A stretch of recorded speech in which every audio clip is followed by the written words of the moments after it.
You're listening to Skeptoid. I'm Brian Dunning from Skeptoid.com. What's wrong with The Secret? Prepare to have everything you've ever wanted simply by thinking happy thoughts about it. And be careful of negative, scary thoughts which might cause those things to happen to you too. Little did you know that, just like in the original Star Trek episode Shore Leave, whatever you think of, either good or bad, will actually happen. This is the premise of Rhonda Byrne's 2006 book and movie, both titled The Secret. Rhonda Byrne is an Australian television producer and author. Her book and movie propose that many of the most successful people throughout history have known a secret closely guarded in the marketing materials for the book and movie. The secret turns out to be nothing more than the old motivational speaker's standby, that positive thinking leads to positive results. But she took the idea a step further. The secret claims that you can actually cause events to happen by wishing for them hard enough, literally like winning the lottery or recovering from terminal illness. Similarly, a focus on fears or negative ideas will cause those things to appear or happen as well.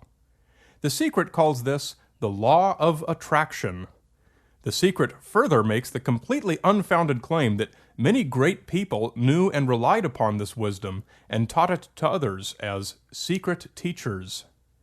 Secret teachers included Buddha, Aristotle, Plato, Sir Isaac Newton, Martin Luther King Jr., Carl Jung, Henry Ford, Ralph Waldo Emerson, Thomas Edison, Albert Einstein, Winston Churchill, Andrew Carnegie, Joseph Campbell, Alexander Graham Bell, and even Beethoven. This claim is just a made-up lie. Most of these people lived before the law of attraction was invented, and there's no evidence that any of them ever heard of it. As of today, a year and a half after its release, The Secret remains number 26 on Amazon's list of best-selling books, better than any Harry Potter book. It has over 2,000 customer reviews. Half of them are 5-star, and a quarter of them are 1-star. This is the sign of a polarizing book. Most people either love it or find it to be utter nonsense. In the case of The Secret, most people love it.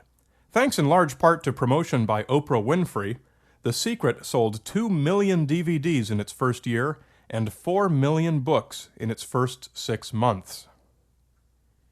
Many of the people appearing in the movie version of The Secret are motivational speakers who spout the same old, "if you can dream it, you can do it" nonsense that Amway salesmen have been chanting for decades. In essence, part of what Rhonda Byrne has done has been to simply repackage Motivational Speaking 101 inside the wrapper of a century-old philosophical construct, which we'll look at in closer detail in a moment. As you've probably heard, The Secret has been roundly criticized from all quarters. The most common criticism is of The Secret's assertion that victims are always to blame for whatever happened to them. Whether it's a rape victim, a tsunami victim, or a heart attack victim, The Secret teaches that they brought it upon themselves with their own negative thoughts. This idea is, of course, profoundly offensive in many ways. Doctors attack The Secret for teaching that positive thinking is an adequate substitute for medical care in cases of serious illness. Wish for it hard enough and your cancer tumors will melt away. Religious leaders criticize The Secret for its ethical claims that victims are always to blame, and for promoting the attitude that anyone can be just like a god by wishing hard enough. Many financial critics and advisors have pointed out the dangers of yet another baseless get-rich-quick scheme. The list of critics of The Secret goes on, as tends to happen to any mega-successful franchise. So the question people ask me is, what do I think of The Secret? This is really asking, what is the best way to use critical thinking to analyze the validity of The Secret's claims? To do this, we first ignore everything that people say about it. We ignore the critics, we ignore the supporters and testimonial writers, and we ignore the Amazon reviews. Let's examine the claims themselves on their own merits, and let's start by tracking down precisely where this secret of the law of attraction comes from. The concept, now called the law of attraction, was described by James Allen in his 1902 book, As a Man Thinketh. He wrote, "The soul attracts that which it secretly harbors, that which it loves, and also that which it fears. It reaches the height of its cherished aspirations. It falls to the level of its unchastened desires, and circumstances are the means by which the soul receives its own.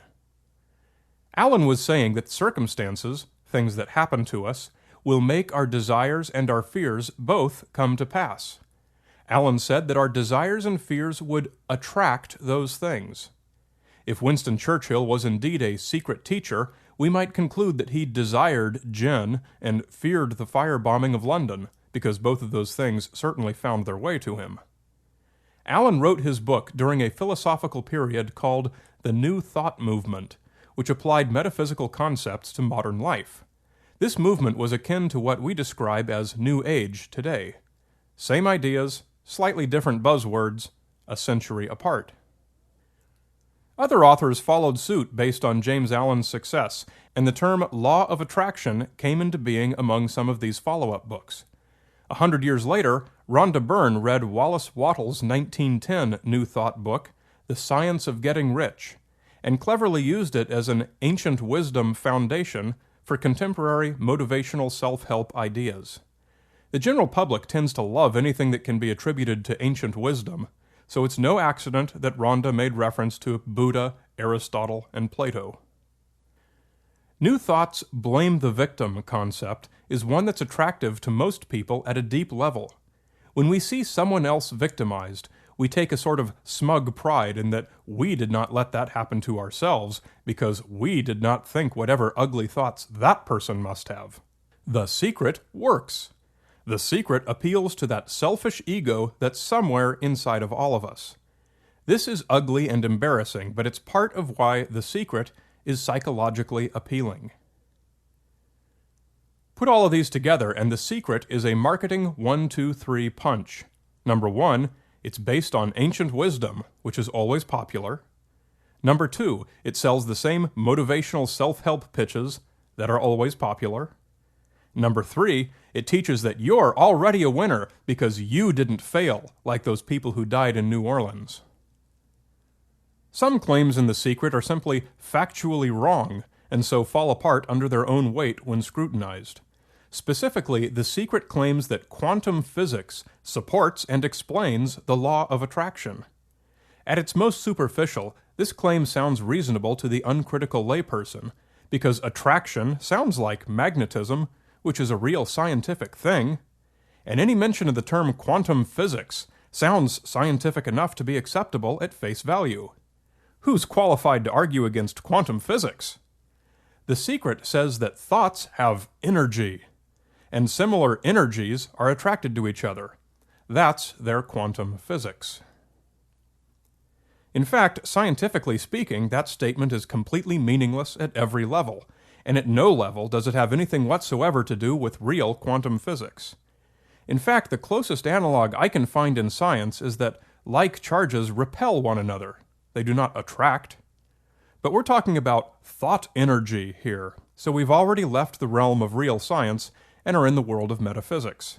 Since metaphysics is a philosophical invention with no connection to real physics, either quantum or classical, you can pretty much say whatever you want, and there is no scientific way to respond to it.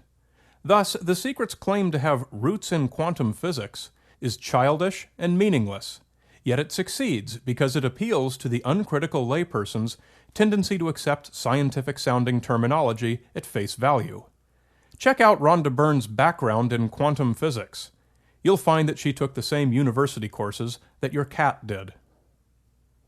Now, it's probably important to point out that there's nothing wrong with positive thinking, and usually nothing terribly helpful about negative thinking. People with positive attitudes tend to be happier and more personable. People with negative attitudes tend to bring other people down or get blown off. In this sense, having a positive attitude is good. But nobody needs to be told that, and you certainly don't need a self-help book and movie to make the point. The important line to be aware of is the division between fantasy and reality. People who buy into The Secret are not generally healthier or wealthier than anybody else. In fact, they're poorer by the price of a movie ticket or a book. So go forth and be a positive person. But of claims that thought materializes into physical possessions or actions, you have good reason to be skeptical. Give Skeptoid as a gift to someone who needs it. Most people don't listen to podcasts, so buy the book. Just search Amazon.com for Skeptoid and get the Skeptoid book, the first 50 podcast episodes adapted for print. Or get a personalized autographed copy from the Skeptoid.com website. You're listening to Skeptoid. I'm Brian Dunning from Skeptoid.com.